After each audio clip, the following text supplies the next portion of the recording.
Seguimos. Veamos más características de estas creencias o ideas irracionales. Primero, no responden a los principios de la lógica, porque se basan en interpretaciones incorrectas y son inconsistentes con la evidencia empírica. Analicemos este punto. No responden a los principios de la lógica. La lógica es esa rama de la filosofía que nos ayuda a pensar de manera correcta. Es decir, nos va a ir mostrando que una cosa se sigue de la otra. Por ejemplo, hay muchas reglas dentro de la lógica o el ejemplo básico o clásico es todos los hombres son mortales, ¿sí? Todos los hombres se mueren. Sócrates es hombre. Por lo tanto, ergo, conclusión, Sócrates es mortal. ¿Se entiende? Eso es un pensamiento lógico, de una premisa mayor, se desprende. Bueno, no vamos a entrar en ese ejemplo, pero básicamente la creencia irracional no sigue los principios lógicos. Por ejemplo, a mí me gusta el mate. Entonces, como a mí me gusta el mate, a todo el mundo le tiene que gustar el mate. Y no es lógico. No, bueno, pero yo quiero que a todo el mundo le guste el mate. Bueno, está bien, pero no responde o no sigue principios lógicos. Que a uno le guste el mate no quiere decir que a todos los seres humanos les guste el mate.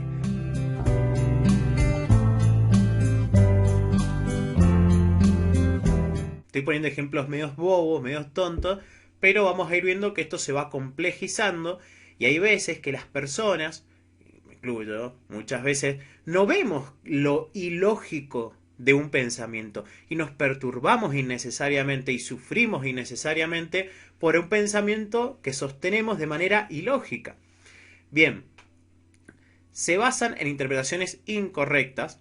Acá entramos a veces en discusiones un poco más filosóficas. ¿Qué es una correcta interpretación de la realidad? Bueno, el ser humano ha ido desarrollando algo que se llama método científico, a partir del cual nos vamos aproximando a lo que decimos que es la realidad y podemos establecer si esto es correcto o es incorrecto en base a hipótesis.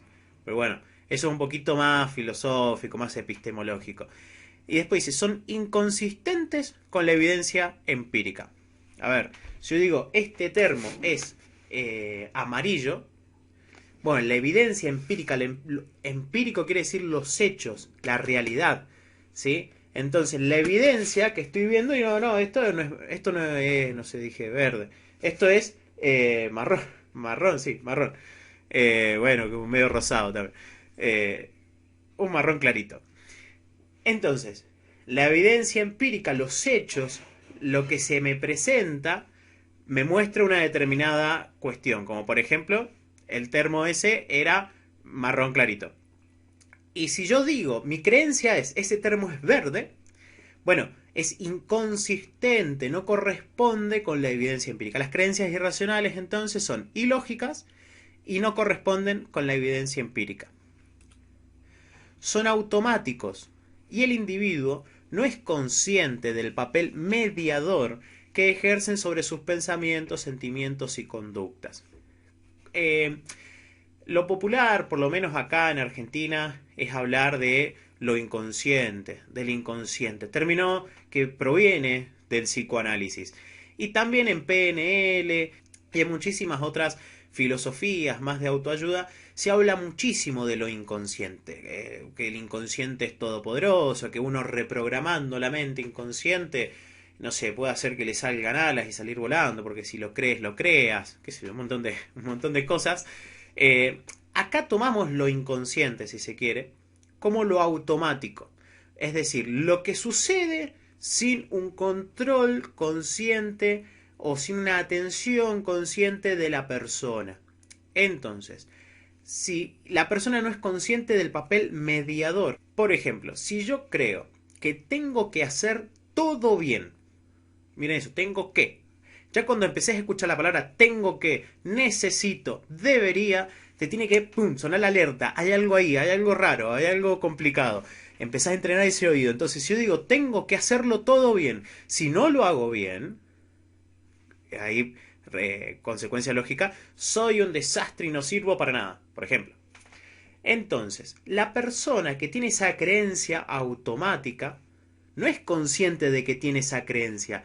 Entonces la persona va y que se lo va a rendir un examen por ejemplo le fue mal en el examen.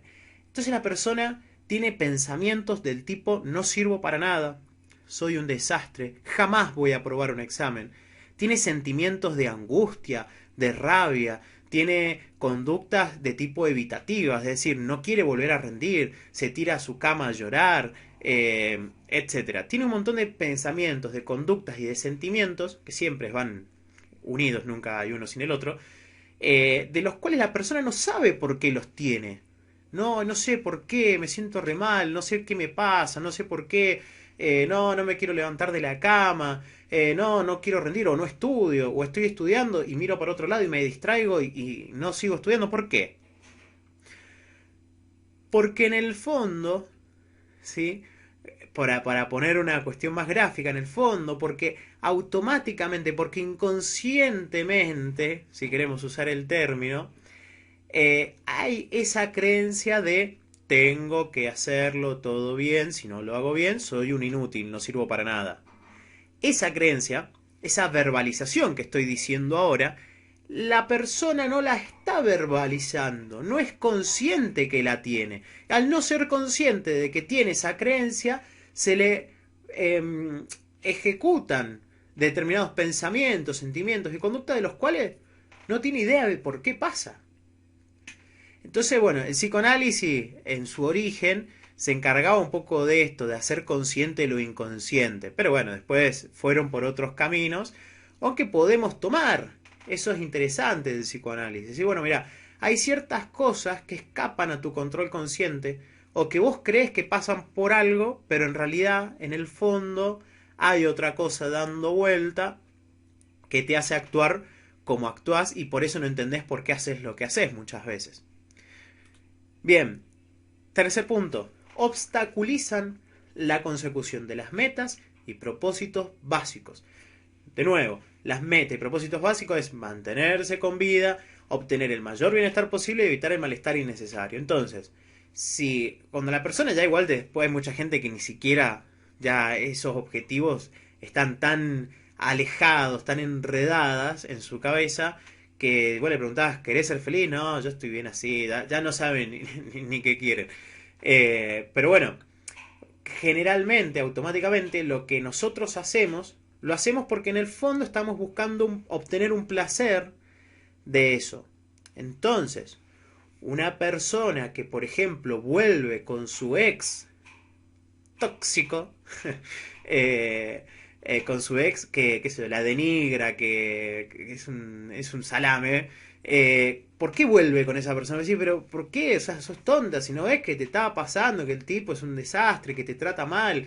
¿Por qué volvés? Y decir, no sé, qué sé yo, lo quiero, lo amo. Pone un montón de palabras, de excusas, de justificaciones. Pero en el fondo lo que está buscando es un placer. Es obtener un placer, ya sea, por ejemplo, sentirse protegida, porque tal vez que tenga la creencia de necesito de alguien más fuerte que yo que me proteja. Entonces es tan fuerte esa creencia, tan fuerte, que es capaz de soportar un montón de maltratos porque obtiene ese placer de sentirse protegida. Entonces, ¿por qué decimos que es irracional esa creencia? Porque obstaculiza el bienestar a mediano y largo plazo. Porque la persona quizás por un momento donde se siente protegida, sacrifica todo el bienestar de su vida, sacrifica su carrera, sacrifica su economía, un montón de cosas. Entonces, por eso las creencias son irracionales, porque obstaculizan este hecho de buscar el mayor placer posible. Y hablamos de posible, nunca es absoluto. Y el malestar innecesario, porque malestar en la vida siempre vamos a tener malestar, no todo el tiempo, pero siempre van a venir cuestiones que lo que en el budismo se llama el dolor. El dolor es inevitable, el dolor es parte de la vida, es parte de nuestra naturaleza. Lo que es evitable son ciertos sufrimientos que son secundarios a ese dolor. Porque yo me puedo, no sé, ir caminando y me golpeo el pie meñique con un mueble. Típico, salí a la noche, vas al baño, te chocaste con la silla y te pegaste en el meñique. Eso es un dolor. Ese fue inevitable, bueno, podría haber sido evitable, no importa. Pero el dolor está, aconteció. Ahora, el sufrimiento es estar diciéndome, a ver, una persona saludable, una persona racional que dice, me golpeé, bueno, la próxima prendo la luz, te sobas un poquito y sabes qué pasa. Pero una persona con creencias irracionales va a decir, ves, siempre me pasa lo mismo, soy un desastre, no sirvo ni como para ir al baño durante la noche, por eso no consigo novia, no sé, empiezan a meter un montón de cosas y voy a decir, pará, una cosa, hiciste del dolor un sufrimiento evitable. Y ese sufrimiento evitable es al que vamos a abordar. No podemos evitar el dolor, aunque hay ciertas cosas que sí se pueden llegar a evitar. Pero no todo. Tenemos que estar abiertos también a esas posibilidades. Bien. Después, las creencias irracionales son absolutistas, inflexibles, dogmáticas y disfuncionales, lo que vimos recién. Bien, hasta acá este video. En los próximos videos vamos a ir analizando cuáles son las creencias más comunes que Albert Ellis fue seleccionando a lo largo, bueno, de su terapia, de sus investigaciones.